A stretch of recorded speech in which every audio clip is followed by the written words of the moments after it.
now been 16 weeks since 4-year-old Jack and his 6-year-old sister, Lilly Sullivan, were reported missing from their rural Nova Scotia home. As we detailed in this prior series, the children's mother and stepfather told police that when they awoke around 10 a.m. on Friday, May 2nd, Jack and Lilly were gone. Since then, the case has twisted and turned its way in nearly every direction. Yet to this point, nothing has led back to Jack and Lilly.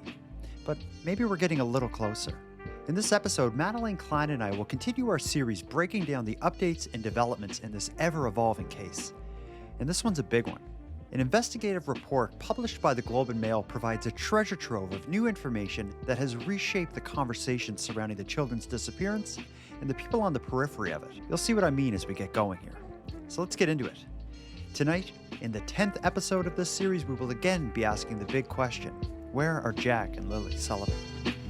Nearly 4 months ago, Lilly and Jack Sullivan, ages 6 and 4, went missing from their home in Lansdowne Station. In a statement to RCMP say, intensive investigative work is ongoing in relation to the disappearance of Lilly and Jack Sullivan, and tips continue to be received. We now have over 700. Lilly and Jack attended Salt Springs Elementary. As the new school year approaches, their school district says, we have school psychologists, counselors, and regional support staff ready to help any students who are finding it challenging to be back on site at the school without the presence of their peers.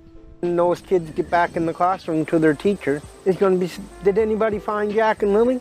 I wouldn't want to be that teacher having to explain that. Ms. Madelayne Klein, we are back now for episode 10, covering the disappearance of Jack and Lilly Sullivan. We're recording this now right around the 4-month anniversary of their disappearance, but more specifically, the 16th week of their disappearance. And I cannot believe this is still going on. 2 children missing from a home in rural Nova Scotia. The entire country, and if not the world, is watching this case unfold.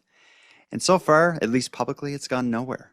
I also can't believe we're, damn near 4 months into this. But what we're going to talk about tonight, I think, is the closest right now that we're going to get to like a turn in the case, maybe, or just all I know is that my view of the case has shifted just a tiny bit. I think more than just a tiny bit. Well, what we've been doing here on the show is we've been doing close to once a week episodes where we're discussing the developments and updates in the case, avoiding a lot of the speculative, theoretical news that is circulating on social media and just sticking with the known public facts.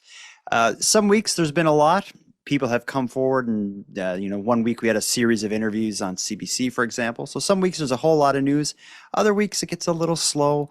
But something special happened over the last week, and I'm so excited to get into it. This is a bit different of an update that we're going to be unpacking.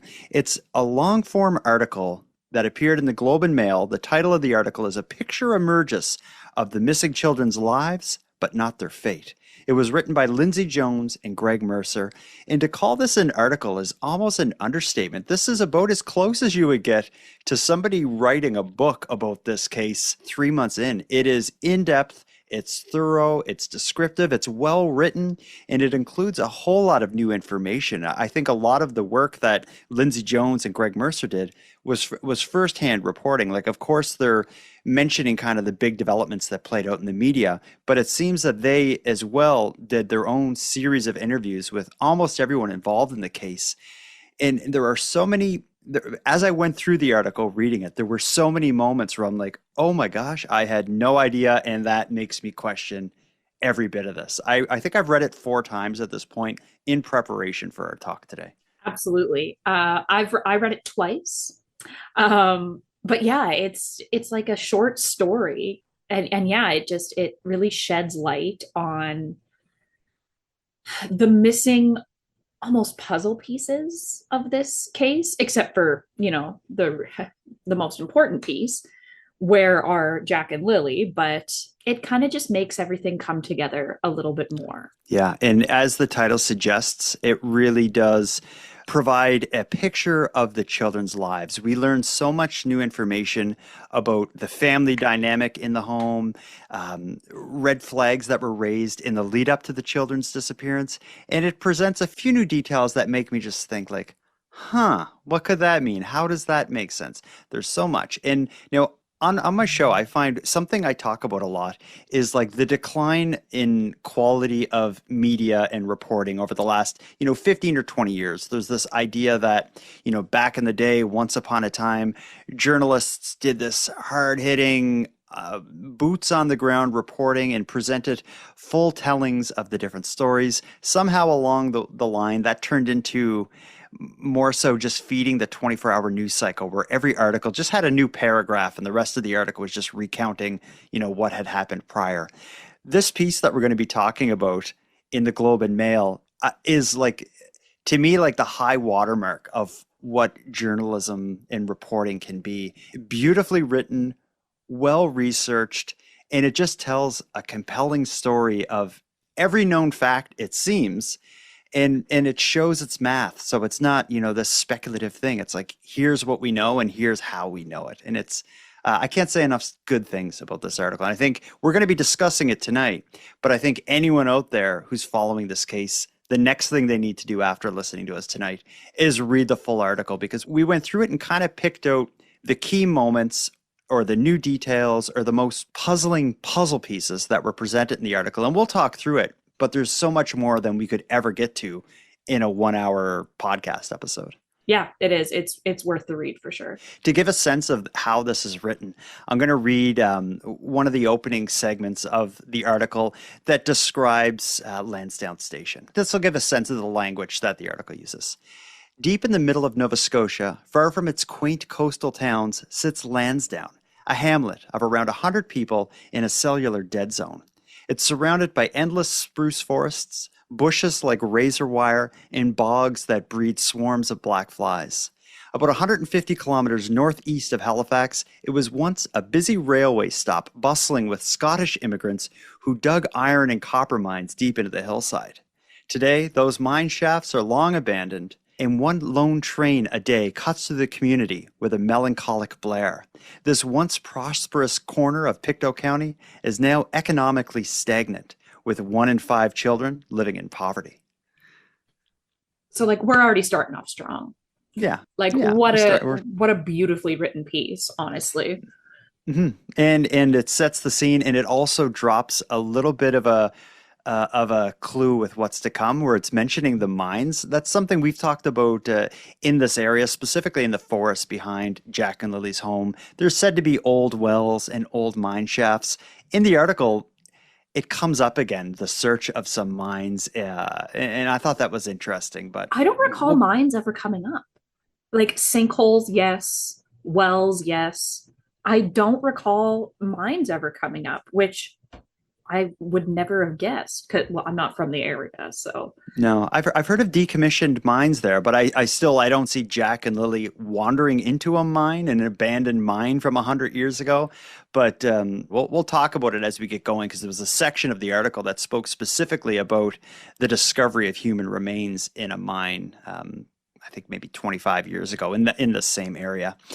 But as I mentioned, let's just go through the article. We're not going to go in any specific order in terms of the flow of the article, but I did put it together in a way that I think will flow in terms of a conversation. So the first thing I want to talk about is this article's description of the trailer, life inside the trailer, what the trailer was like, how the kids ended up living there. Let's just jump right into it. So I'll again read a little section of the article, and then we can talk this part out. Life for Lily and Jack inside the cluttered trailer in Lansdowne was chaotic. There were holes in the floor of the front stoop, tarps to protect the underside of the trailer from the elements, and so much racket from the lively children that their step-grandmother soon retreated to living in a camper in the driveway. After the disappearance of the children, police combed every inch of the property. They rummaged through the mobile home, reached inside a hamster cage, tore apart a brush pile, unzipped the suitcase lying in the middle of the yard, and opened the top of the dryer at the end of the driveway, and of course peered into that chicken hut. But when you read that description, like, we've known that from photos and video of the area, we know the place was run down. But the description used and how how the story of the camper was told in the article made it sound even worse. I think the authors went a couple steps further to describe, there's a suitcase in the yard, there's an abandoned dryer at the end of the driveway. Right. Like from the beginning of this, I've tried to not make any like judgments or especially because I don't know. I've never been there. I don't know these people personally, and I just didn't want to paint them as like hillbilly hoarders, right? Hmm. But this from this paragraph, Uh-huh. I'm getting like backwoods vibes, you know? Yeah, yeah. And as we get going, there's a segment of the article that gets into the family's financial position. And I knew just by looking at the trailer, it wasn't going to be good. It's way worse than I would have expected. I think this article really revealed a lot about the children's stepfather, Yeah, Daniel Martel. Um, absolutely. but it also revealed a lot about the actual children's disappearance. The first kind of detail related to the disappearance that surprised me, and maybe this is nothing, but as a parent of school-age children, I've had to call my kids' school and report them as being absent because they were sick many times, but I've never done it the way Daniel and Malaya did it the morning of their disappearance. During the article, it explains that Malaya phoned the school at 6:15 a.m.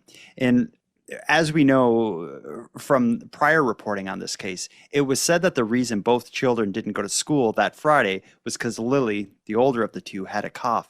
But 6:15 a.m., maybe that's not crazy, but to me, like if my kids weren't going to be in school, it would be unusual for me to call that early. I'm usually calling, a half hour before when I'm up doing my thing, getting the kids ready for school. One of them can't make it, I call in. Right. Is it weird that she called in at 6:15 a.m.? See, that crossed my mind too, but she does have another baby who was 18 months old at the time. So like she Hmm. could have been up Hmm. with the baby. Um, and like we don't even know, it doesn't say specifically she called. I'm wondering if because this place has no cellular reception, I wonder if I don't have kids in school, but I guess everything now is done via like app or online. So I Hmm. wonder if it was Hmm. something like that, like she was just kind of lying in bed and Yeah. marked him absent from whatever platform the school uses if they use one. Yeah, I guess a lot of schools will also have an automated system. You call in and you just like punch in numbers or whatever, and this automated thing will report the kids missing. There could be a website they use. I guess we don't know Right. exactly how she did it. And in my mind, I'm just like 6:15's early. But then again, just as you're talking, I'm thinking some mornings I do get up and I look at the clock and it's like 5:20 and I'm on YouTube watching like Yeah. how to pressure wash my deck. So maybe it isn't all that unusual. To me, what is unusual is that Mhm. she excused her kids from school because one of them had a cough, not Mhm. both. Just Lily had a cough. And again, I don't even have more than one child, but if I did and only one of them was sick, the other one's going wherever they go, be it Certainly. daycare or school or whatever. You're going too unless you have a cough. Yeah, certainly. And also, it's like they didn't drive Jack and Lily to school. A school bus picked them up at the edge of the driveway. So Yeah. if Lily wasn't feeling good, you're home with the baby anyway. Having younger brother Jack in the house would just make the day so much more chaotic. So why wouldn't you be like, I'm gonna get out of bed and get down to the curb and make sure Jack gets off to school because it's gonna make the next 8 hours easier. Right. And school's very important. Like, Yeah, absolutely, it's very important. But even if you're not learning anything there, it also provides a free daycare yeah. for some people. And it's, if you're home with your sick daughter and your infant, yeah, maybe you love your son, but maybe it'd be great to have him at school for the afternoon and the morning so you can do what you got to do around the house. Uh, I think for a lot of people following this story, it has never set well that the children had missed several days of school in the lead up to the disappearance. And maybe it's just this kind of dark, tragic, suggestive coincidence, but yeah, it's just I have a hard time swallowing Me it. too. Something else that I have a hard time swallowing or makes me question aspects of the story is a lot of new information in the article related to Malaya's behavior immediately after the disappearance. There's kind of a few points I'm going to skim through here. It relates to text messages that Malaya had sent to the children's paternal grandmother, Belinda Gray. We spoke about her on the show. We've heard her speak before to CBC. This is the children's biological father's mom, the biological father who wasn't in the picture. After the disappearance, there was a whole series of texts between Malaya and the paternal grandmother, Belinda. I've seen screenshots of these texts floating around online for a while, and I never knew for sure if they were real, so I decided not to bring them up before, but they were confirmed to be real and were discussed in this article. Here's some of the pieces of it that stand out to me. So shortly after the children went missing, of course, we know what happened. Mom and stepfather were dozing in bed. They heard Jack and Lilly in the house. Then it was silent. They got up wondering where the kids were, couldn't find them, called 911, began the search. Shortly after that, Malaya started sending texts to Belinda. The first one of note that was sent said, "I never thought they would run off on me like that. I'm so distraught." Hours later, she sent more texts that seemed to float the idea that there was an abduction. Malaya says in the texts, "Many are suspecting they were picked up by somebody because there's no trace of them or Lily's backpack, which is missing." Overnight that night, the text messaging continues even further. I'll read you just a section from the article. It says, "Through the night, search and rescue volunteers combed the woods, and helicopters and drones that could detect body heat scanned from overhead. Malaya too was up, still texting with Belinda." Now they're quoting the text. "I have reason to believe that they may have been taken by someone," she wrote. "They should have been found by now if they were in the woods." And that sentence is really interesting to me. She says, "I have reasons to believe they may have been taken by someone." That could mean I have reasons to believe they were taken because nothing was found and it doesn't make any sense. But it could also mean like I have other reasons to believe they were taken by someone. Did that surprise you, or Also, do you react in any way to hearing that? I reacted to the mention of Lily's backpack. She said, because there's no trace of them or Lily's backpack. She prefaced that with, "Many are speculating they were picked up by somebody," because Lily, like something was premeditated that she packed whatever she packs in her backpack and took it. That's just what stood out to me. And as we get further into this, there's other things that make me wonder if the kids were taken by someone, whether they know them or Yeah, not. well, what I thought with this series of texts between Malaya and Belinda in this crucial moment, like shortly after the disappearance into that night, I would just like to know what relationship they had. Like, was it something where Malaya was often texting Belinda? Because it sounded like when Belinda was on CBC discussing her relationship with the children and Malaya, it seems like she wasn't seeing them as much as she wanted to. And it also seems like her son wasn't in the picture at all. So I just wonder if these texts just pick up out of nowhere, or if they were, in the middle of, patching up a relationship, or do they maintain a relationship through texts? Because just seems weird if my kids went missing. I feel like I wouldn't be making the time to text other relatives that aren't close to what's happening. I wonder if they could have stayed in touch via text message, but we find out later in the article that the biological father distanced himself because Daniel was jealous, like he didn't want him Hmm. around at all, which Hmm. like now that I have my own child over my dead body. And during the CBC interview with Belinda, she had nothing but great things to say about Malaya, and Hmm.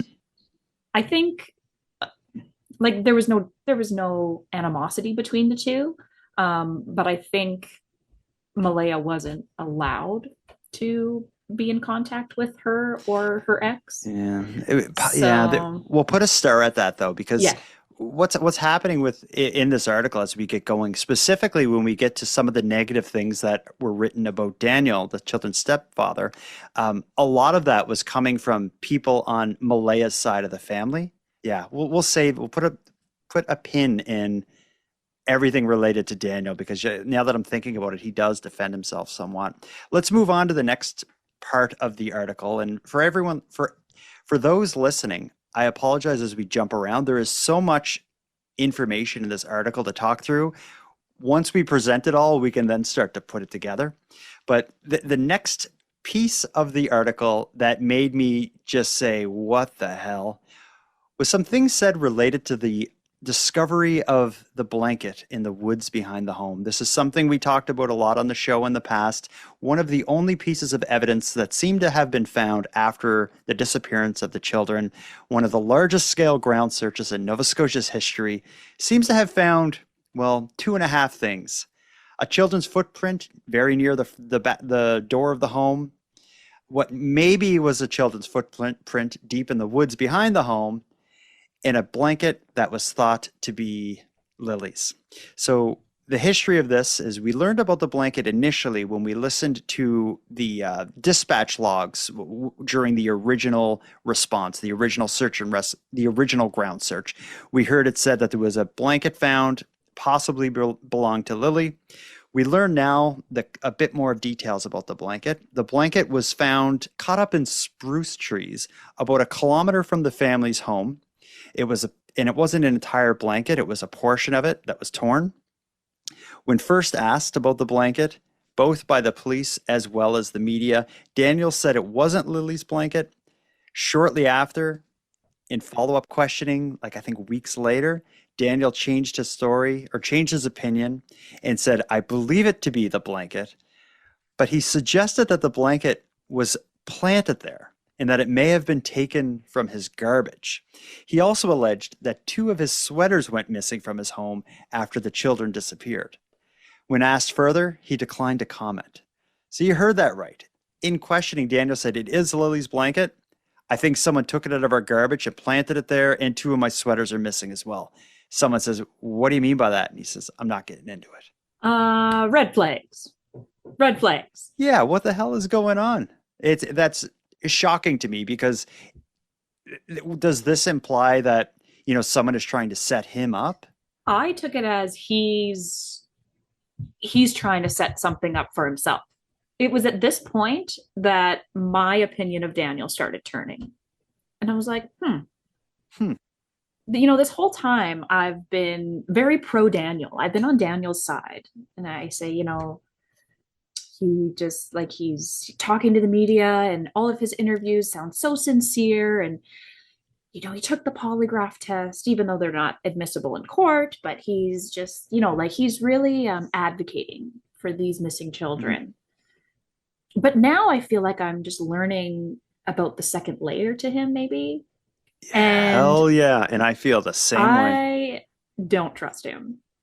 This is this is just one of many things that we will get into. But first, how did a child's blanket that she feels the need to bring with her out? This isn't just a random blanket that they have. If a child brings a blanket with them out, it's probably a special blanket. You don't know, if it's hers or not. At first it wasn't, and then it was. Why would it be in the garbage? What's going on here? Yeah. And why would it be in the garbage? Why would you, if you put a blanket in the garbage, how often do you throw a blanket in the garbage? If I threw a blanket in the garbage and someone showed me that blanket a week later, I'd be like, yeah, that was the one I put in the garbage, last week. It would be the standout thing, unless you're always throwing away blankets. And I don't think many people listening, I don't think anyone listening to this show, and there are thousands of people listening to this, I wonder if any of them threw away a blanket in the last 2 weeks. And the thing about blankets is, even when they are not in use anymore, a blanket's not something you throw away. When I'm done using a blanket, or if it's really old or whatever, you put it in the garage. You donate it to an animal shelter. They live, with chickens. I don't think people really care about how comfortable chickens are, but I would put an old blanket in a kitty shelter that I made for winter. Stuff like that. You have some use for it. And this is, when you look at this home and the state of the home and the things around the property, it doesn't look like they were going to be too worried about this one old blanket hanging around. I think it's weird that he didn't recognize the blanket, then he did. I think it's weird that he suggests someone took it out of his garbage and planted it in the woods 1 kilometer behind the house. And I think it's even weirder that he then said, two of my sweaters were also stolen. And then I think it's maximum weird that he wouldn't answer follow-up questions about that. They're like the red flags are flying, the alarm bells are going off. The sweater thing is weird. I'm like, what are you trying to set up for? Because he's implying that he's going to, maybe be framed. What's going on here? This isn't a big conspiracy. Yeah, and I don't think it's crazy to say it seems like he's implying he's going to be framed. Why else would someone steal the sweaters? Why would he bring that up? I would love to have heard exactly what he said. Mhm. We don't know. We just are reading the couple lines in this article related to it. But as I was reading it, I'm just thinking, what the hell is going on here? Because it is when you see Daniel on the news, he's always looked pretty honest, Yeah. transparent. He didn't sound very crazy. This part sounds crazy, and it doesn't sound like the Daniel we see on the news. No, and it gets worse. Like people listening are, don't say just from, this one thing it changes your whole opinion. Wait. You haven't read what I've read, so we'll get there. There's more. There's a whole lot more. Let's take our first break. When we get back, we'll continue following along kind of chronologically. Like where we're at in the story now is we heard about the children's home. We heard about some new information in the lead up to the disappearance. We hear about the immediate aftermath of the disappearance and the search, Malaya texting with Belinda, this whole thing about the blanket. When we get back from our break, we'll pick up with the search, and we're going to learn a little bit more about some doors that the investigators knocked on and some odd things they found as a result of that. So let's pick up with the search here. I'm going to read maybe 2 or 3 paragraphs that relate to investigators knocking on some doors during the first day and night of the search. Some of this will be things we've heard discussed on the show before, but some of it's going to be new, specifically the stuff related to Daniel's father. So here we go. Police began pounding on doors into the early hours of the next morning. So they're talking about Friday night into Saturday, like the first day of the search. They came to the door of Daniel's father, Earl Martell. Officers peered with flashlights into the corners of his living room, which was jumbled with craft supplies and Hot Wheels that belonged to Daniel's 2 school-aged biological children, who often visited Daniel's father on weekends. Earl guided police into the yard, to old campers, a derelict log cabin filled with junk, and to Daniel's older model black sedan, which was in need of repairs that he couldn't afford. Police also banged on the door of the home of Belinda in Middle Musquodoboit. Belinda, of course, is the children's paternal grandmother. They were there looking to talk to her and her son, who'd been living there for the last 9 months. But Cody Sullivan hadn't seen Jack and Lilly since he and Malaya separated about 3 years ago. Over the coming days, police returned twice more to interrogate him, as well as to take photos of the family's vehicles. And now what's new here is I don't recall ever hearing mention of Daniel Martell's father, Earl. Never. In this paragraph, it doesn't say much about him other than they went there, which would make sense.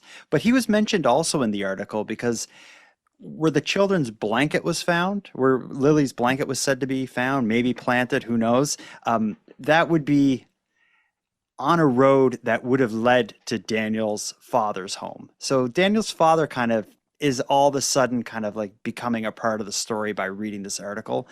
I'm not surprised that the police would have went there, the first night.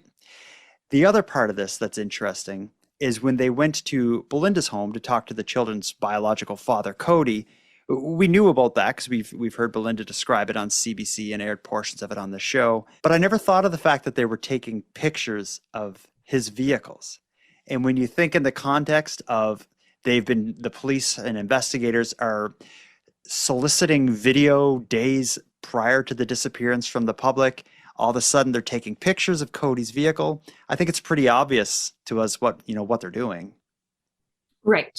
All of that comes together a lot in this article, actually.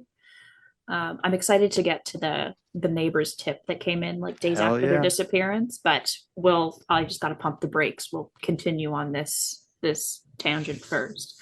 Mhm. The idea of taking photos of the vehicles, like, obviously a part of the investigation is interviews, polygraph testing. Was your vehicle in the area? And if Cody's vehicle or Belinda's vehicle was seen driving on the street, the day before, it's going to lead to some extra questions, of course. I guess that's probably police work 101, but to see it laid out in front of us, I just think it's interesting to get a glimpse that way. Well, I'm glad you said something because when I originally read that they took photos of vehicles, in my mind I'm picturing the inside of vehicles, Mm, like a crime scene.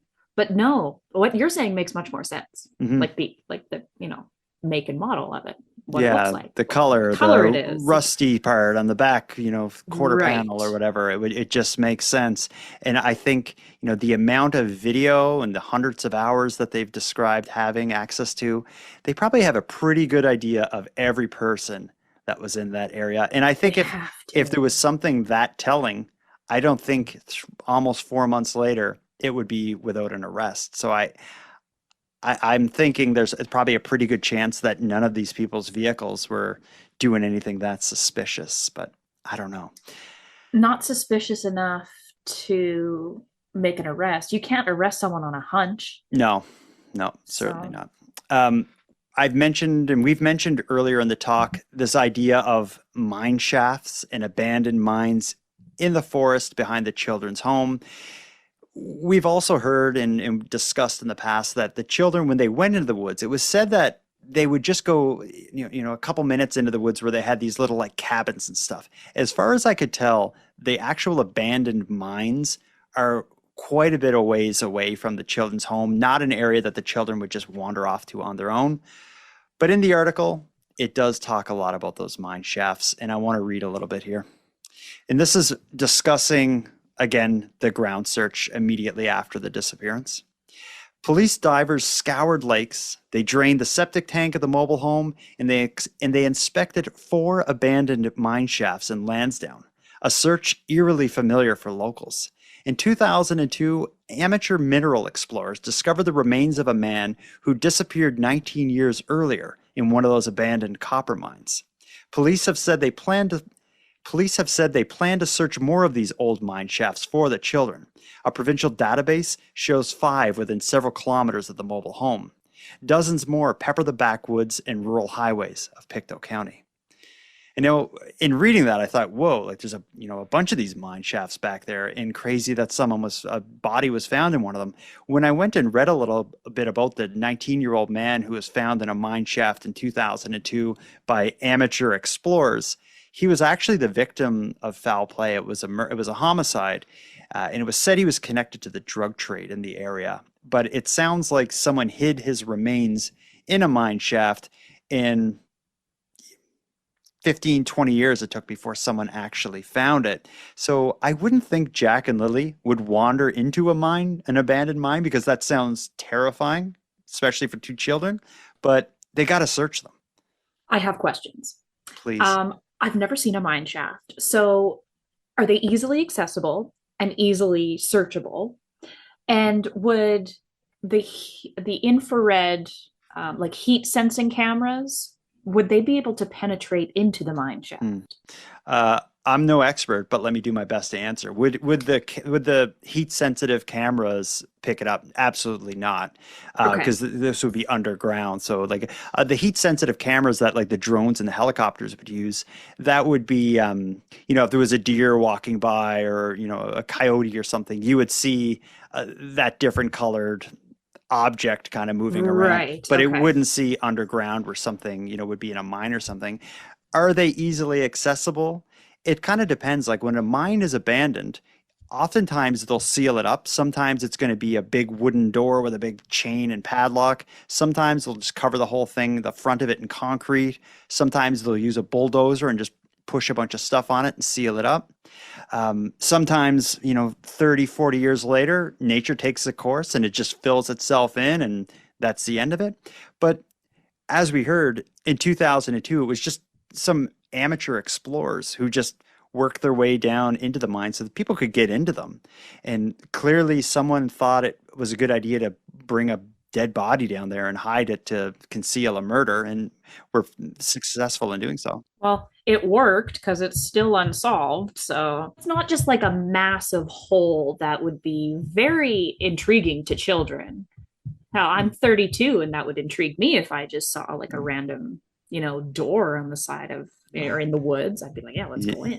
Yeah, or probably if it's abandoned long enough, it'd probably just look like a cave for the most part. Or like a hobbit hole. Yeah, for me, I'm claustrophobic. The idea of going in an active mine is terrifying. An abandoned, dark, wet mine where the ceiling's probably going to collapse on me and leave me stuck in there to eat my own hand to survive. Like that, to me, no friggin' way. But if you're going to search that forest to the extent that they have, it seems worthy to send someone down in these mines and see just in case. You never know. But just the concept of these mine shafts is very, very intriguing to me.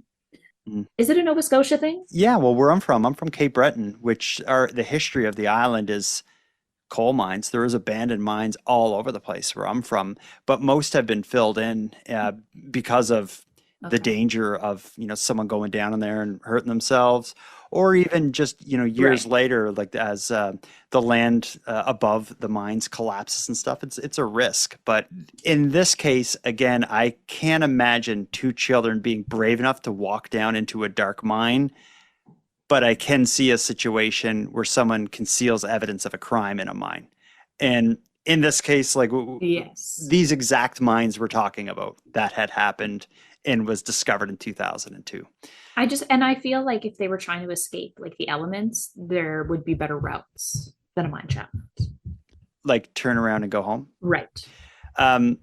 Let's move from the mines to one of the more fascinating segments of the article. We learn a lot about the breakdown of this family and the breakup of Daniel and Madelayne, the children's stepfather and mother. This article went into some pretty graphic detail that I was unaware of, and it really changed the way I see the breakup of Daniel and Madelayne the day after the children went missing. I think it's best for me to just read through it, and as I go, if there's something you want to say, interrupt me. If not, we'll just go at it at the end of it. So we're going to learn quite a bit about the breakup. Again, they broke up the day after the children were reported missing, and they broke up during the search. The search is kind of the setting for this breakup. So here it comes. And actually, one other thing I should say before I start reading it is we did know a part of the problems that immediately precede the breakup were Malayne's family making accusations against Daniel. We didn't know what those accusations were until this article came out. Here it comes. It was late afternoon that Saturday when Daniel and Malayne's relatives began to turn on each other. In the dooryard of the trailer, a discussion about meth use in the home led to one of Malayne's family members hurling an accusation that Daniel must have something to do with the children's disappearance. The charge ignited a blaze of angry words. Eventually, Daniel's mother, Janie, ordered some of Malayne's family members off of her property. Just up the road, Daniel and Madelayne waited at the search and rescue headquarters for an update from police. It was around supper time when officers pointed out on maps where searchers had been. Suddenly, Madelayne said she wasn't feeling well. She walked out of the building with Meadow on her hip, their 18-month-old baby. In the back of an ambulance, Madelayne sobbed uncontrollably, her mother, registered nurse Cindy Murray, at her side. Daniel pleaded with Madelayne to speak to her alone, but her mother stepped in front of him. Now they're quoting Daniel. "Cindy, get the out of here," Daniel recalled saying. The women, being Madelayne and her mother, hustled to Cindy's car, strapped Meadow into the seat, and sped off down the road. "I love you," Daniel called out to his child through the rolled-up back window. It was the last time the couple was together. After that, Madelayne blocked Daniel from contacting her and later changed her Facebook status to single. So that's pretty ugly. There's a lot to cover here. There's a lot of interesting points. Well, the first one is from the beginning of discussing this case, this idea of meth use and Daniel's a meth head and there was meth in the house. That was a thing from the very beginning. I had never seen any evidence of it, and I just kind of poo-pooed it whenever I saw it. Like, yeah, until I know something, I'm not going to get into like, is there or is there not meth? This is the first time we've really seen it from an official source that people close to the story are talking about meth. This is Malaya's family accusing Daniel of having meth and being responsible for the disappearance or whatever happened to the kids. Right. And like I understand tensions were probably high, like kids are missing. And when it's your own family, you grasp at straws for answers. Mm-hmm. But that accusation didn't come out of nowhere. Like No, they didn't just and we will. make it up. No, and we are going to learn probably where it came out of as we get going, because we're going to learn a lot about Daniel in probably about 15 minutes from now.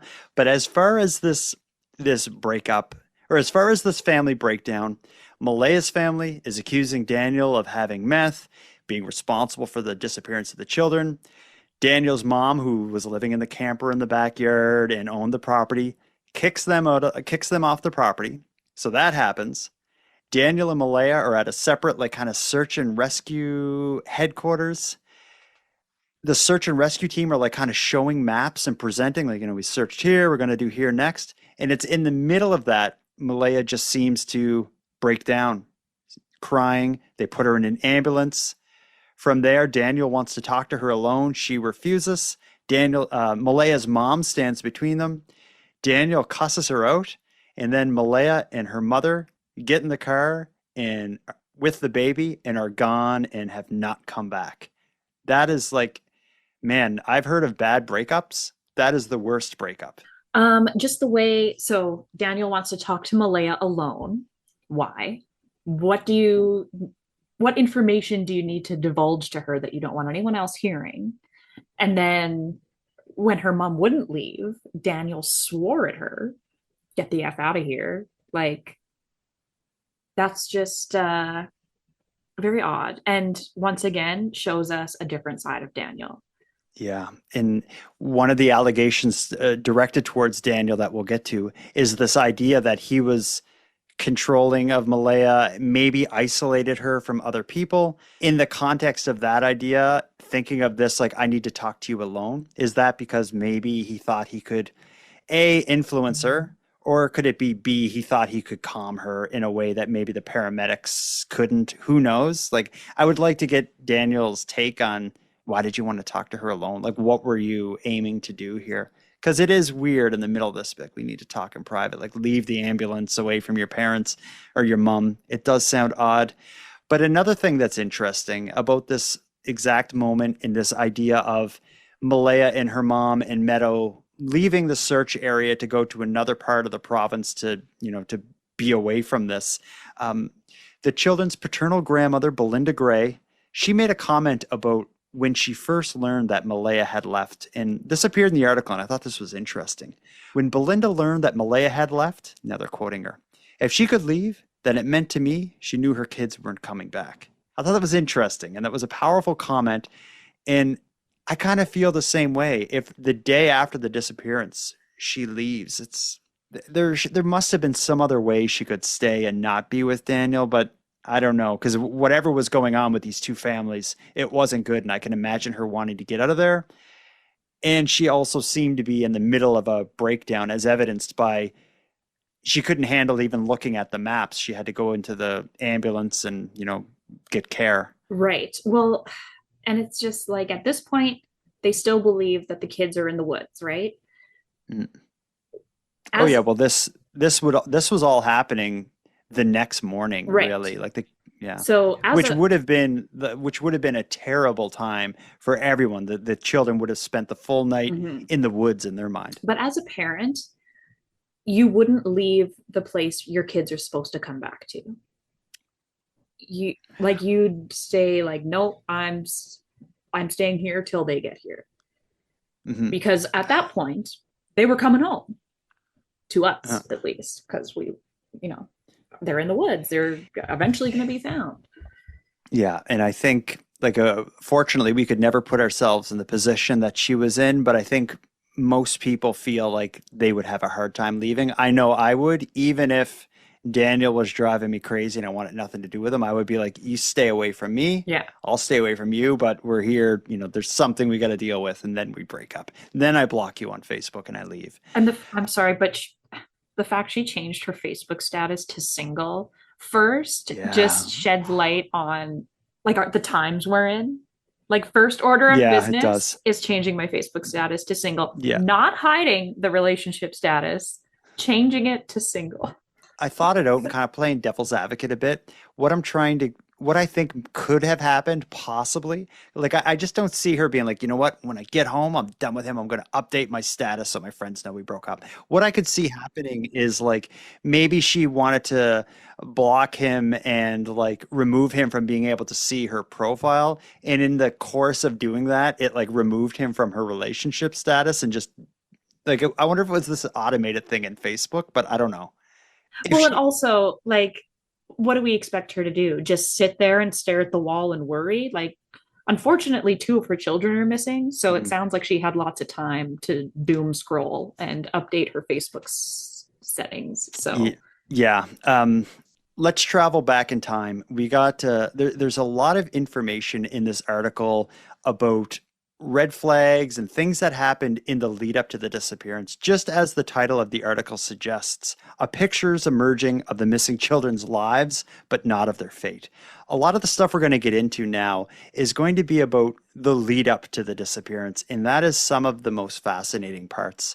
I'm going to start by reading a segment that discusses the night before the children's disappearance, what was going on in the home, and of course, the eerie tip from a neighbor that you brought up already. I'll read this segment and then we can just go at this one. Daniel said that the night prior to the disappearance, all the children were home. He had spent the evening working on a fence in the backyard. It was a night just like any other night for the young children. The RCMP confirmed that police received a tip on May 8th from someone who described hearing a vehicle come and go from the mobile home throughout the night before the children were reported missing.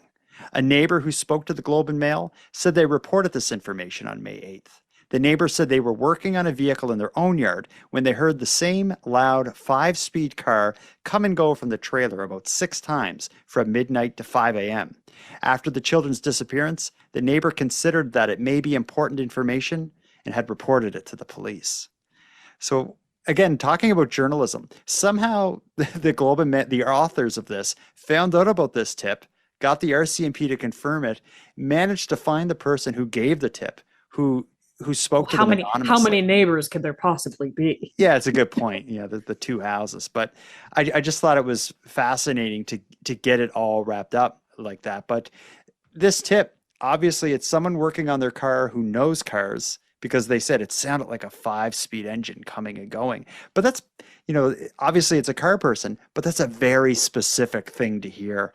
Right. Like, can you tell just from, I guess you can tell by hearing, like, if it's a standard or an automatic, but I could never tell you how many speeds a car has Oh just my, from listening. I couldn't tell if it was a car or a motorcycle or something. Like I'm an idiot with that.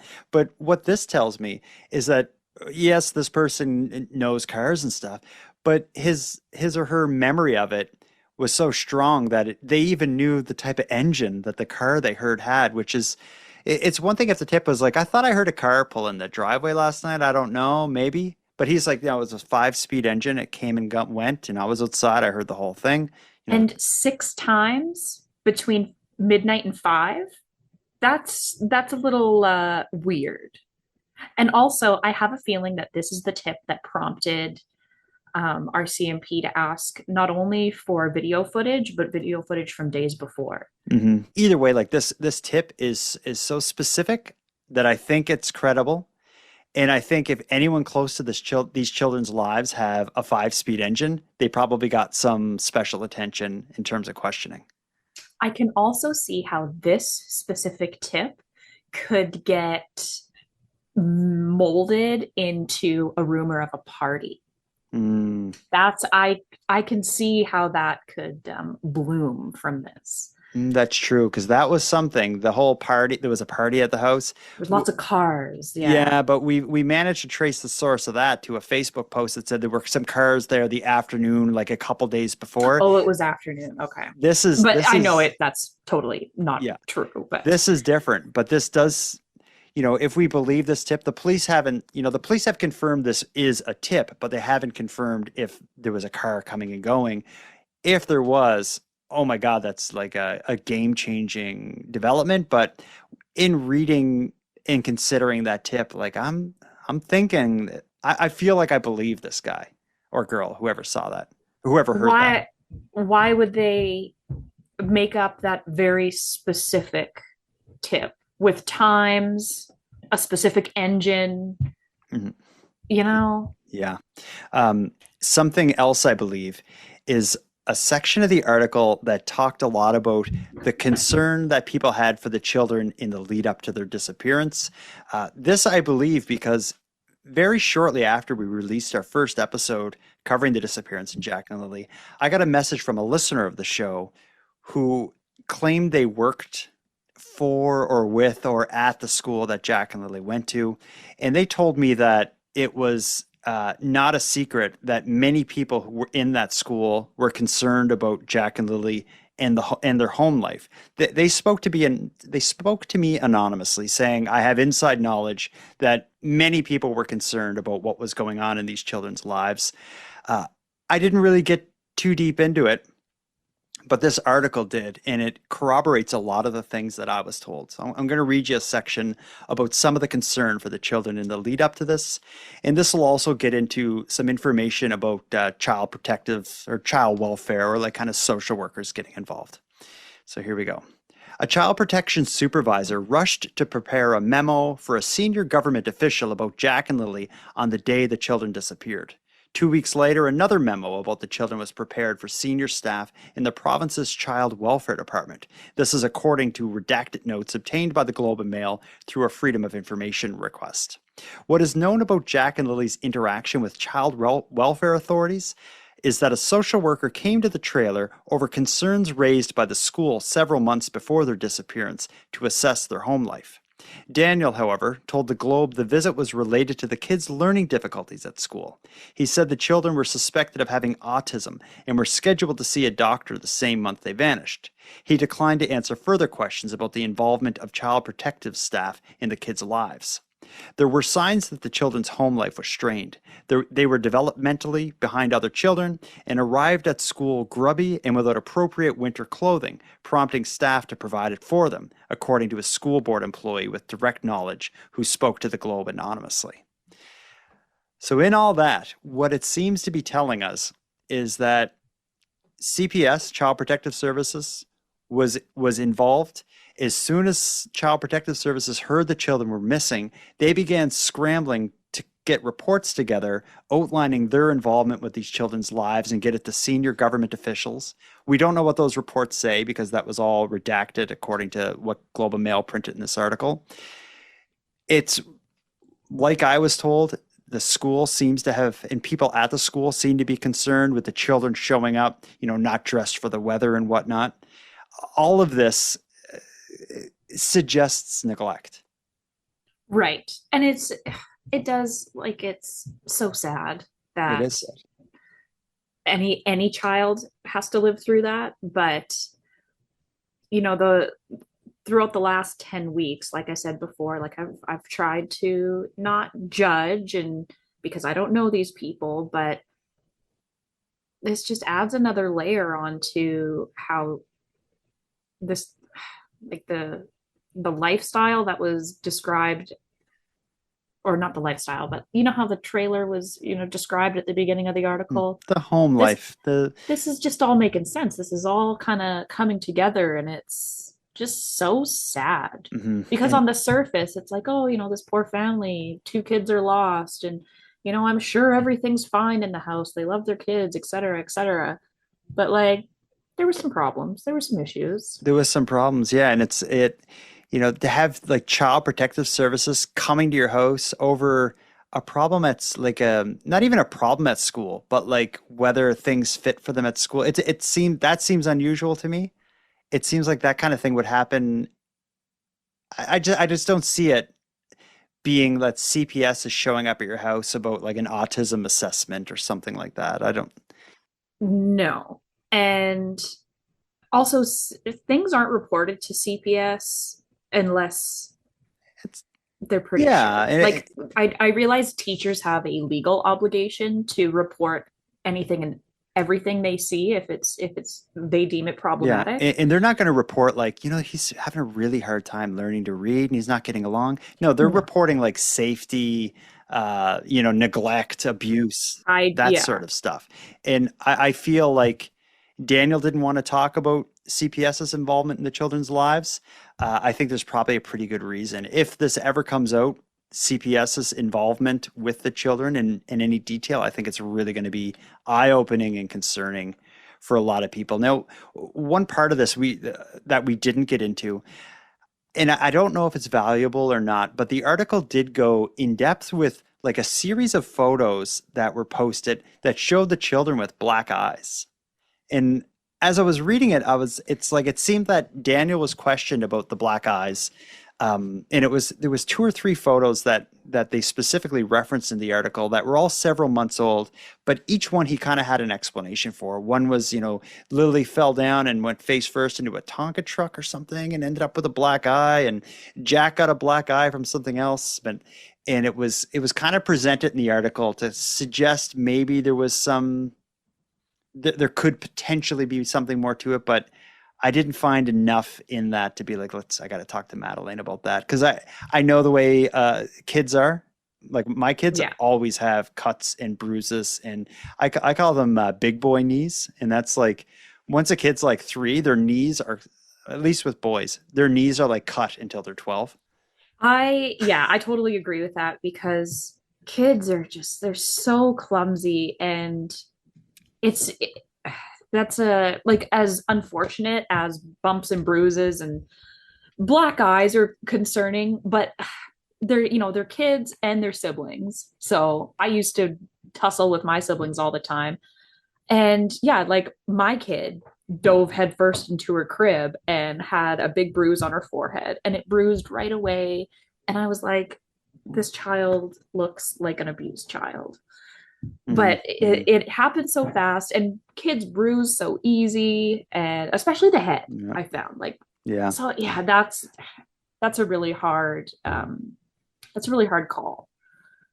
Yeah, I think in hearing that a kid shows up at school on a cold day without a sweater, or without a jacket, a winter jacket, I find that more concerning than 6 months ago he had a black eye and he said it was because he, fell on a car, dinghy or Tonka truck or something.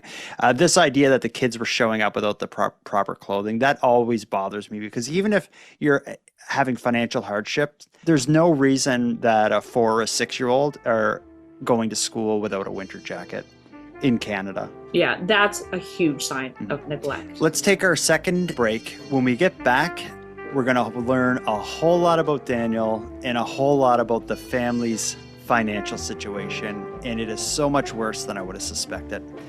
Take a quick break and then we'll get to that.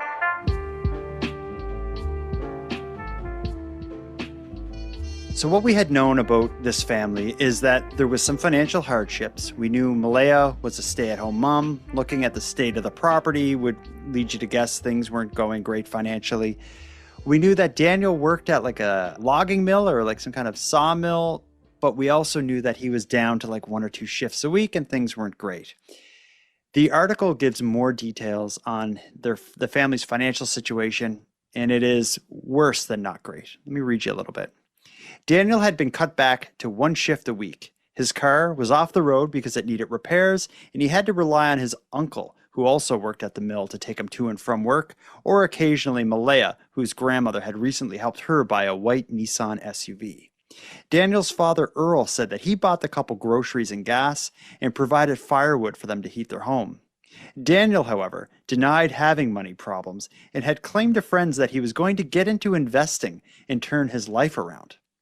In recent months, child support payments from Jack and Lily's biological father had stopped after he lost his job, and Malaya's monthly government baby bonus of about $1,900 a month was halted because Daniel hadn't filed his taxes for the prior year. So that's kind of like an abbreviated version of two or three paragraphs from that article. But what it's saying is Daniel was nearly out of work, had to bum rides to work. His dad was getting him groceries and giving them firewood to heat their trailer with the wood stove. Daniel denied having money problems and was going to get into investing, which is a weird way to get out of debt. What do you invest? You need money to invest. Yeah, I don't get it. I get, unless you're investing in a lottery ticket, but that's usually investing is like how you turn a little bit of money into, a longer term thing. It doesn't seem like investing is a strategy to get out of debt. See, this was yet another turning point for me, for Daniel. Because it sounds so stupid.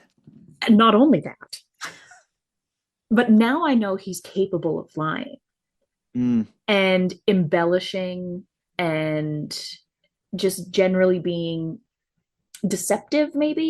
I'm not sure if deceptive is the right word, but like denies having money problems. I'm going to start investing what? You have no money. And financial strain can really affect a relationship. Hell yeah. If things are already bad, then you add financial problems on top of that.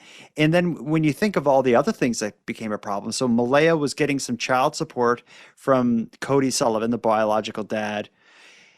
He lost his job, so he wasn't paying his child support anymore. But she still would have been able to get by on the baby bonus. For people outside of the country who don't understand it, you get this kind of like monthly government subsidy when you have kids based on your income and all this stuff. It sounds like she was getting $1,900 a month, but since Daniel hadn't done his taxes in time, that was cut off as well. So it seems like they're owed a whole lot of money. And yeah, that would definitely take a nasty, stressful situation and make it way worse. Oh yeah. And we didn't talk about this earlier on, but in this article, it mentions early on that Daniel was quoted as saying like he did a lot of the parenting, like he got him up, got him ready for school, et cetera, et cetera. But I found it interesting that he said he was the only one that could control them. And I thought the wording was funny.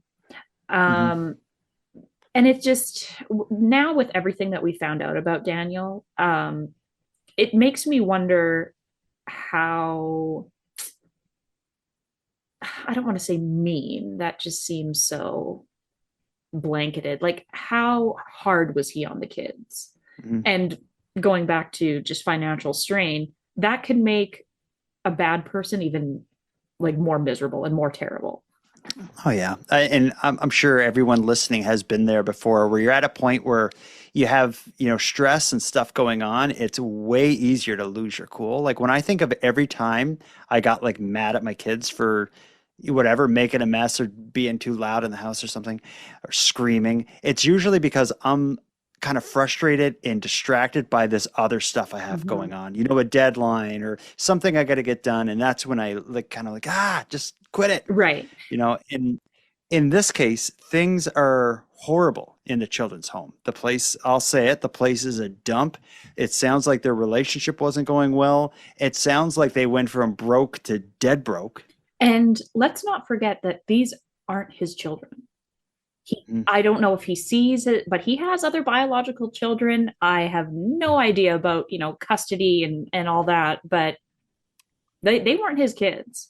Yeah. So and there's also an 18-month-old. And if anyone out there with an 18-month-old, if everything in your life is perfect, it's still really hard to have an 18-month-old. Yes. So that like there would be so much going on in this house. And it's a trailer heated by a wood stove, or you're getting food from your father. And this article, I think, did such a great job painting a picture of dysfunction and stress and kind of like a little bit of desperation. This whole thing, like, I'm not going to criticize him for not doing his taxes on time, because I hate doing taxes as well. But if not getting my taxes done on time meant that my broke family is going to be out $1,900 more a month, I'd be getting my taxes done on time. Right. And just in their financial situation, they've got a bunch of kids, they're getting a ton of tax breaks. Like tax time for him, he probably would get something back. You would think, right?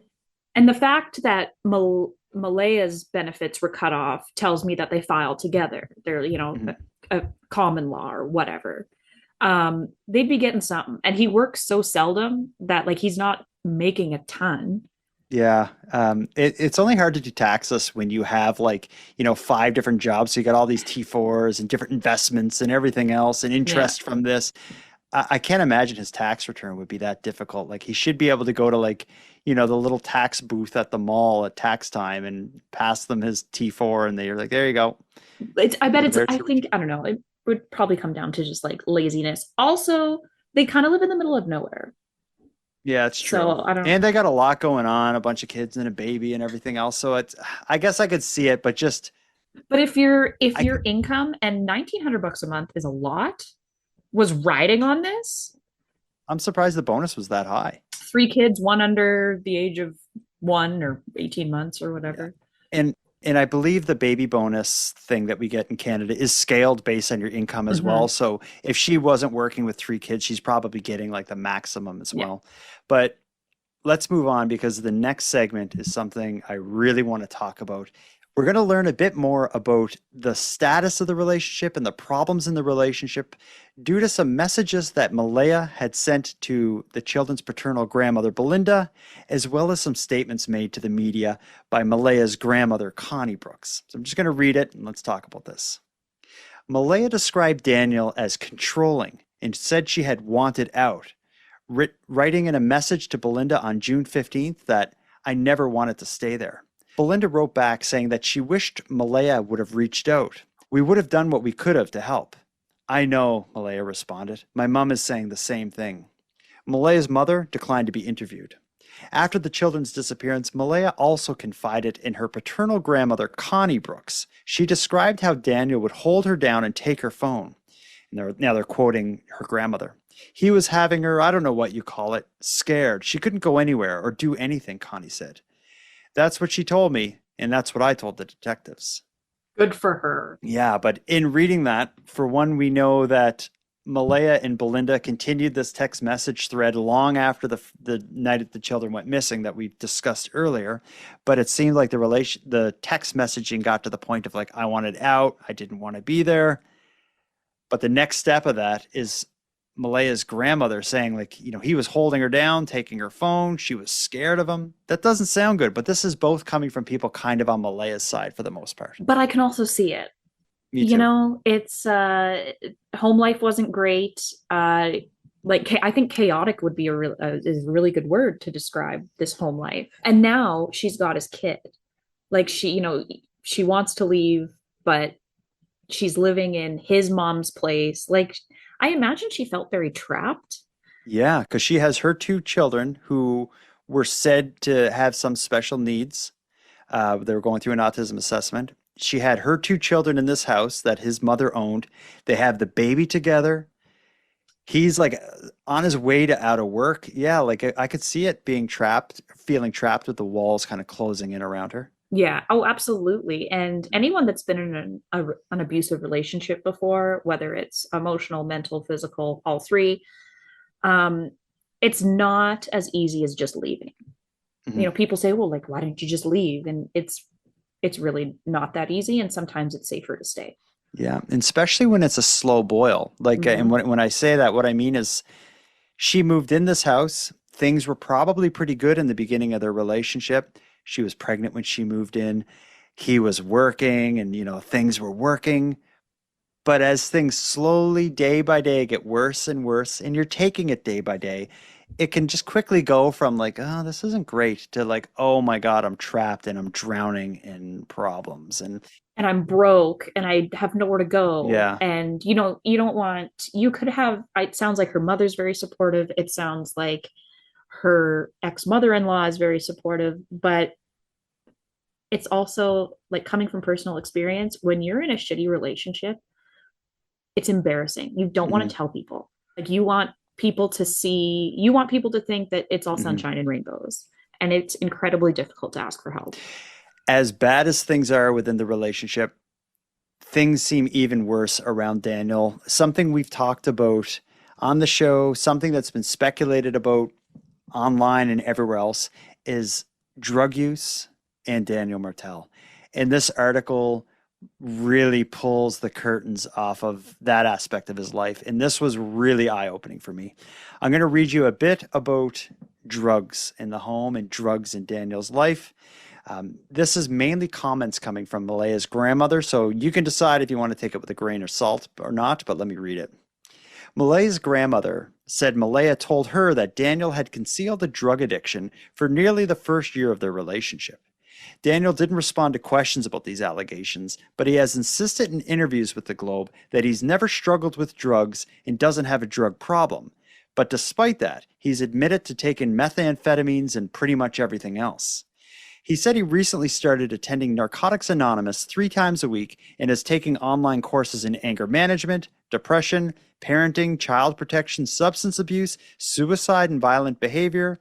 And all of these are recognized by child protection officials. And then they're quoting him. I have to clear my name for CPS. It's best that I do that.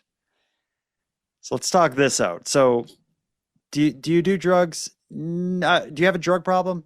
No, but I've done meth and like everything else, and I'm in Narcotics Anonymous, and in addition to all these other programs. Right.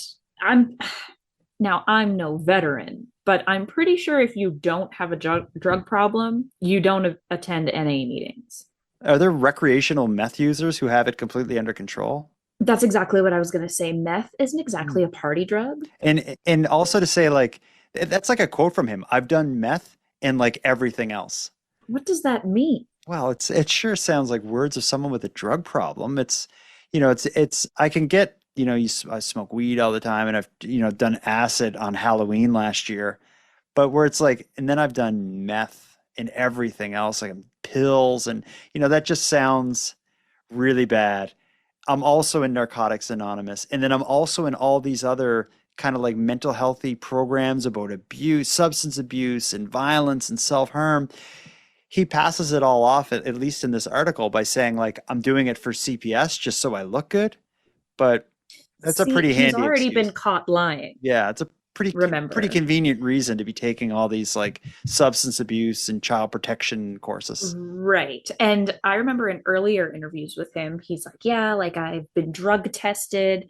I think everybody out there knows how addictive and dangerous that drug is. And I feel like someone who even tries it once, they're already like far down that road. Yeah. So drugs and meth is something that's kind of clung to the story like a barnacle since the beginning.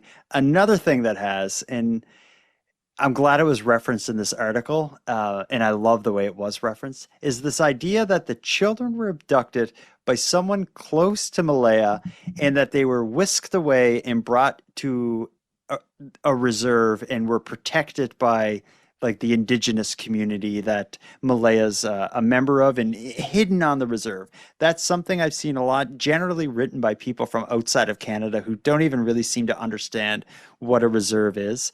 But that was brought up in the article, this idea of are the children being held on a reserve? I'm so glad it was brought up. And I love how it was brought up because they gave they included quotes from the chief of the reserve that Malaya's a part of. Here's what it says. There are those who believe the children are still alive, taken or hidden somewhere. One such rumor circulating on social media group chats is that Lilly and Jack were taken by one of Malaya's relatives and are being held on a reserve. The rumor prompted the chief, Michelle Glasgow, to respond on social media. Here's her quote. That whole dialogue was made up by a racist fool, and anyone who entertains it is a racist fool. And she posted on Facebook on July 10th. And I love it because I feel the same way. Absolutely. We all know how much I love when somebody is called a fool. I just think it's hilarious. But she's absolutely right.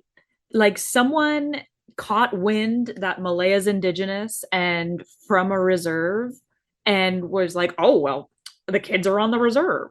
Like it definitely comes from racist tendencies. Yeah, this is a high profile missing persons case. If you think this whole like community Malaya's from is all organizing to hide, like, it sounds like the Anne Frank diary or something like that. These people are like kind of like taking them in, they're hidden in an attic somewhere to protect them from evil Daniel.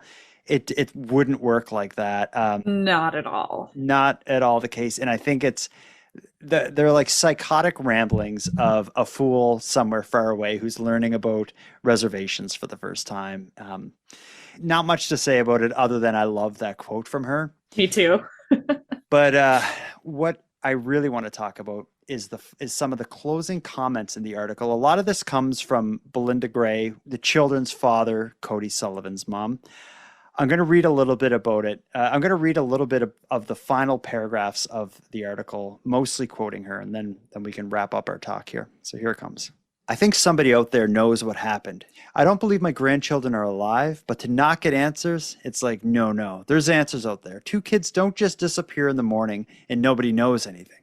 So if they don't find answers outside of the home, then maybe the answers are inside of the home.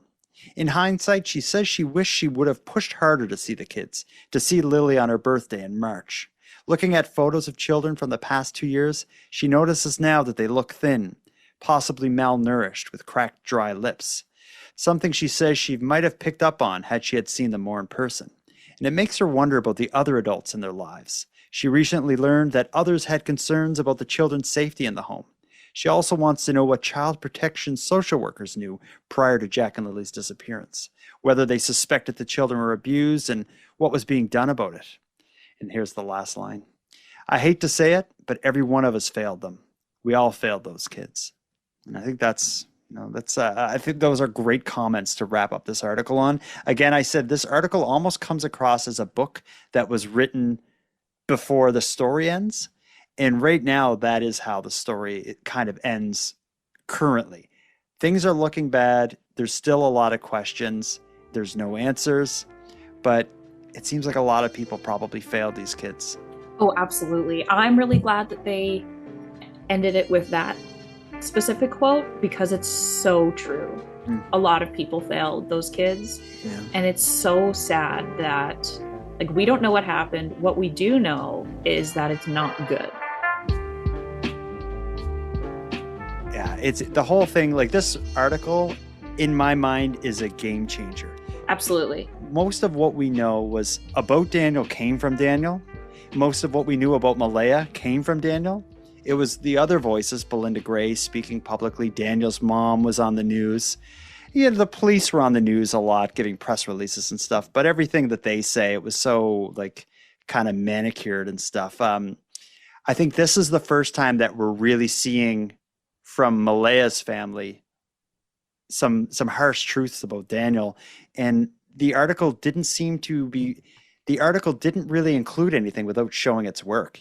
This is something, this is who it was said by. We asked Daniel and he said this. So like the drug thing, Malaya's grandmother said that Malaya had told her that Daniel was hiding a drug problem.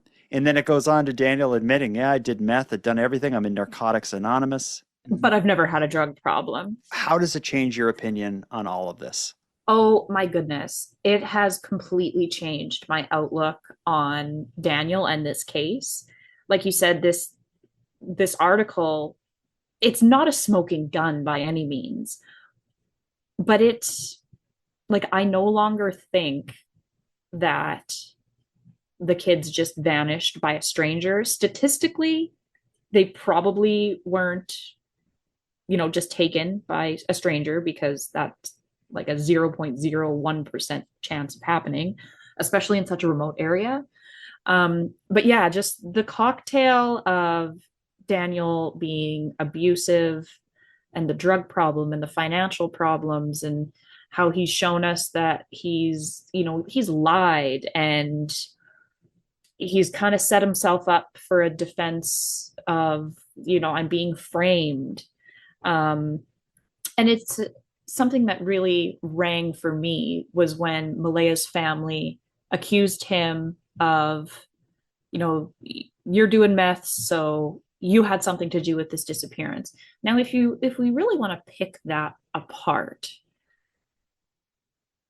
Meth usually like doesn't murder someone, but the lifestyle around it will, whether you owe someone money or having just questionable people around. That really rang for me. And then the car coming back and forth 6 times in 5 hours, and it all is just a little bit too suspicious. Mhm. I feel like in this case, there's a puzzle there. We don't have enough pieces to see how they fit together. This article, in the information it contained, added so many more pieces to it. And yeah, everything you said, I completely agree. It's changed my view of Daniel, and I don't know if it's that he is being dishonest or if he's just really naive. Like that whole thing about I'm in financial problems, but I'm going to get into investing. To me, that just sounds like the plan of an idiot Mm-hmm. more so than the plan of a liar. Um, the drug stuff, like the Globe and Mail asked him about it and he admitted to it. Like, I've done meth, I'm in Narcotics Anonymous. He could have denied it, but maybe he would be worried that they would find out and, and get caught in a lie. The whole thing about the sweaters, his missing sweaters, That's weird. that is bizarre. And if just imagine a world where in a few weeks' time, a sweater of his is found with some kind of evidence or something. Like it's really weird that in the middle of all this, he suggests someone stole some of his sweaters and will not answer questions about it. It's just so foolish. And bizarre and specific, and Yeah. it's really puzzling. But I think, like, as we've done these episodes week by week discussing this case and unpacking it, it's just like it a little more is revealed every time we talk. But I think of every discussion we have, by far the most was revealed this week, Totally. all through this article. And I'm going to include a link to the full article in this episode's description or the episode notes. We've only scratched the surface of what's in there. I skipped over everything that was kind of like a known thing we've discussed, but this is a long article. This is like a sit down for 45 minutes and read this thing kind of article. Yeah. How long did it take you? I'm curious if I'm a slow reader. It took me at least 20 to 30 minutes. I kind of had to do it in I read it while I was at work when I had time. Oh, how dare! Hopefully your boss isn't listening. I hope not either. For me, it took me a while because it was so dense. Like I would read a paragraph, and then I'd be like, "Wait a sec," and I find I'm reading it twice as I read it once. But anyway, it's fantastic, and it's the kind of reporting that this case needs. It's so much better than what you're going to find on YouTube and on Facebook. Oh, totally. And like at the end of every single episode, I think I've said this, but now I'm sure that police have a good idea of maybe what happened. I think they're onto something, and they're just keeping it under wraps. And because by now, like I'm sure they're on the trail. Because to me, Yeah, and in my infinite wisdom, with all of the footage they've gathered and all the interviews and everything, they know who they got to talk to. They know who they have to watch. They just have to perfect the case and wait, I guess. it seems solvable. But one thing that I always go back to is if something happened, it seems like Daniel and Malaya would have had to be in on it together because according to both of them, the morning the children were reported missing, they were in bed together with their baby Meadow. They both say they heard Jack and Lilly playing around the house, and then they both heard Jack and Lilly not there. They got up and reacted. So if this car is coming in and out of the driveway all night, maybe it's like, Malaya has someone out there or Daniel has someone out there coming to scoop up the kids for whatever reason. It seems like whoever was coming and going from 12 till 5 a.m., they didn't end up getting the kids anyway, because according to Daniel and Malaya, the children were fine and making noise, Right. 7, 8 o'clock. And not only according to just Daniel and Malaya, but Daniel's mother, Janie, who we heard, she also described hearing the kids. Yes, that's right. And also, something like that could not be orchestrated without some sort of trail on technology, text messages, emails, phone calls. Then on top of that, the next day they split up. There's these accusations. You're on meth and you're responsible for this. If Daniel knew Malaya did something, why wouldn't he tell the law enforcement? And if Malaya knew Daniel did something, why wouldn't she tell? Yeah. Oh, and now here we are back at square one.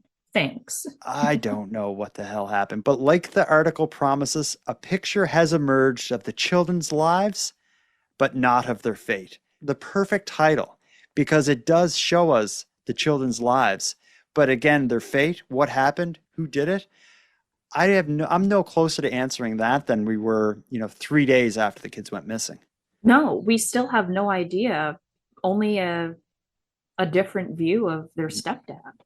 What I would like is anyone listening who's following our series, if you go to my website, nighttimepodcast.com/contact, there's a voice recorder where you can send voice memos. I'm not so interested in hearing who you think did it, but I would like some voicemails from people about what parts of this article changed your mind the most, stood out to you the most, changed your view on the case the most, because I think everyone who's following this case had see this piece and the information within it as a sort of watershed moment. So I'd like to hear some opinions from people out there and some thoughts from people out there on which piece of information you're having the hardest time digesting. Different perspectives are so important. And yeah, I think that's a great call out. I'm excited to hear what others have to say. Yeah. Well, I think speaking of what people have to say, I think you and I have said enough. Never. I could go for another hour, but let's put an end to this one at least. I know we're on week 16, but I hope the next one is the last one. I want to thank you for joining us for this episode. Now, before I wrap things up here, I want to send positive vibes to everyone affected by this story. And I also want to call out to anyone close to the case to reach out to me. I'd be happy to add your voice to the show if you care to speak out. Now, with that said, I'm going to start wrapping up, but before we part, I have some thanks to pass out. First, a big thanks to Madelayne Klein for again joining us for this episode, and a thanks to Monty Data, who contributes to the music, and Linz from the Dystopian Simulation podcast, who provides the intro and outro voiceovers. But then lastly, and most importantly, a massive thanks goes out to each and every one of you listening, as without your interest and your support, this show would be as pointless as it would be impossible. Now, on the topic of support, I want to thank the newest subscribers to the premium feed. Brenda, Juanita, and Betsy, we appreciate you. And for anyone else who'd like to support the show, you can help us out here in a variety of ways. First of all, a premium feed subscription costs just a couple bucks a month, and that money will fund the creation of new episodes. But the premium feed will also give you those episodes 2 days early, give them to you ad-free, and give you access to a fat catalog of episodes. If that sounds like something you're interested in, you can go premium right now at nighttimepodcast.com/subscribe. And even if you don't want to go premium, you can still support the show by sharing this episode on social media and letting all your like-minded friends know why they should listen. Your support is very much appreciated. If anyone out there has any story ideas, wants to give feedback on the show, or would like to submit a question or comment, you can do all that and more at nighttimepodcast.com/contact. I look forward to hearing from you. But until then, take care of each other, hug your loved ones tight, and let me know if you see anything weird. The Nighttime Podcast is written, hosted, and produced by Jordan Bonaparte. I'm just staying as hopeful as possible. I want them home. I want to hold them. And I want them home.